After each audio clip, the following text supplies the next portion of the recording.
After the first look of the Samsung Galaxy S23 Ultra's design, we now know more secrets about Samsung's next big things. Samsung Galaxy S23 Ultra is not getting a battery update, which will have a same 5000 mAh battery. There could be a reason, since the design and design will remain the same, which means there is no chance we are getting a bigger battery. But a good news for the Galaxy S23 Plus, since this phone gets a 4700 mAh battery, 200 more than its predecessor, as per 3C.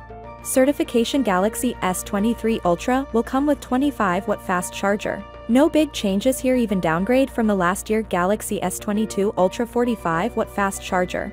The new Galaxy S23 Ultra is going to look the same as the S22 Ultra now. While this may a shock to some of you, as I've been saying for months, the design was never likely to change much. With the rising component cost, it seems every major phone manufacturers has kept the design the same or at least similar. This means they can focus on improving the phone in terms of the hardware and the software without having to rise the price. Galaxy S23 Ultra could look nearly identical to the Ultra Premium Galaxy S22 Ultra, which starts at $1,199, but could be major enhancements on the way, especially to the cameras, which could make the S23 a series contender for our best phones list.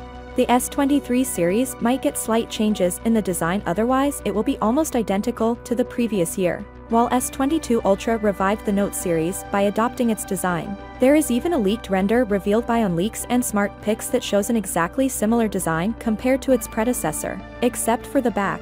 If you look at the back, we'll notice a minor change, which is a 3-time telephoto module now flushed with the body along with the laser autofocus. The regular Galaxy S23 is tipped for a redesign on the back, which returns the camera bump into 3 separate lenses that are more integrated with the design. But the Galaxy S22 Ultra already had that look, and it seems like not much is changing for the S23 Ultra. Not that we're complaining, you should expect an integrated S Pen once more for taking notes, drawing, and more. And we've seen one rumor that the S23 Ultra will be slightly longer and wider than the S22 Ultra, which could be to accommodate the rumored larger camera sensor. Regardless, leaker Ice Universe says that the size of the S23 Ultra is almost unchanged from that of the S22 Ultra. So, without being said, let me know your thought in the comment below, and if you are new here, please subscribe. Peace out.